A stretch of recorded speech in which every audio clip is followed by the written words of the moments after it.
दरअसल संभल में लगातार बुलडोजर की कार्रवाई देखने को मिल रही है, जहां विपक्ष सरकार को लेकर, इस पूरे मामले को लेकर घेर रहा है, तो वहीं सीएम योगी आदित्यनाथ सामने आए। उन्होंने जनता को संबोधित किया और संबोधन के दौरान स्पष्ट रूप से कहा कि जो भी किसी आम व्यक्ति का अगर अवैध कब्जा करेगा तो उसको वो कब्र से भी निकालेंगे और उसके खिलाफ कार्रवाई की जाएगी। अपने संबोधन के दौरान उन्होंने विपक्ष को करारा जवाब देने का काम किया है। सूबे के मुखिया योगी आदित्यनाथ ने बीते दिनों संभल में आयोजित एक जनसभा को संबोधित करते हुए भूमि कब्जा, कानून व्यवस्था, विकास और धार्मिक स्थलों के पुनर्निर्धार समेत कई मुद्दों पर अपनी बात रखी और इस दौरान उन्होंने जमीन पर कब्जा करने वालों को कड़ी चेतावनी देते हुए कहा कि अगर किसी की भी जमीन पर कब्जा करने की कोई कोशिश करेगा तो उसके खिलाफ सख्त कार्रवाई की जाएगी।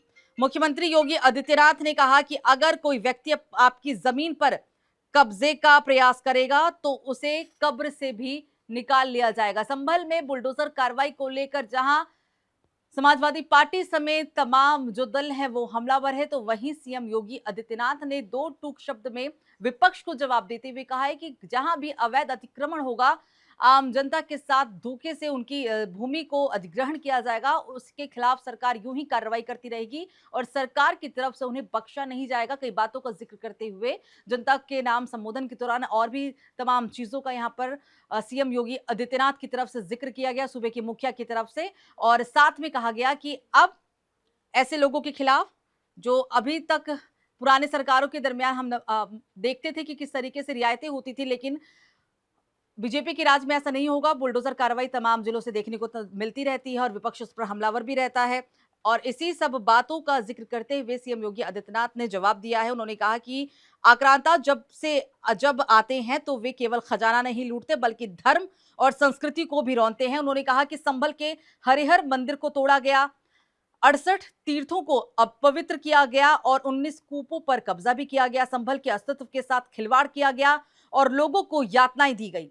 योगी आदित्यनाथ ने कहा कि 1976 और 1978 में संभल में दंगे हुए, जिनमें सैकड़ों लोगों की जान गई, लेकिन किसी को सजा नहीं मिली।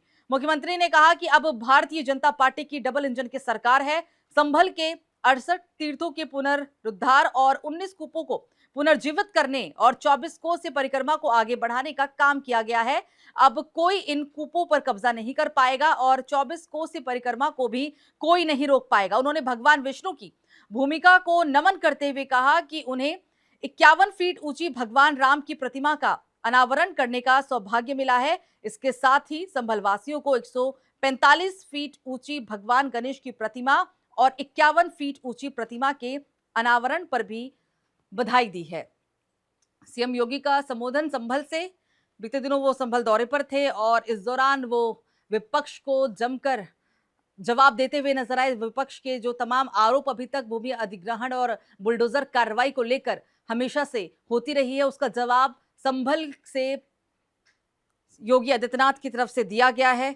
जनसभा को संबोधित करते हुए भूमि कब्जा, कानून व्यवस्था, विकास और धार्मिक स्थलों की पुनरुद्धार समेत कई मुद्दों पर उन्होंने अपनी बात रखी और जमीन पर कब्जा करने वालों को कड़ी चेतावनी देते हुए कहा कि अगर कोई भी किसी की जमीन पर कब्जा करने की कोशिश करता है या करेगा, या उसके खिलाफ सख्त से सख्त कार्रवाई की जाएगी। सीएम योगी ने कहा कि अगर कोई व्यक्ति आपकी जमीन पर कब्जे का प्रयास करेगा तो उसको कब्र से भी निकाल लेंगे, उसको कब्र से भी निकाल लिया जाएगा। किसी ने ऐसा प्रयास किया तो कुछ ही मिनट में उसका काम तमाम हो जाएगा।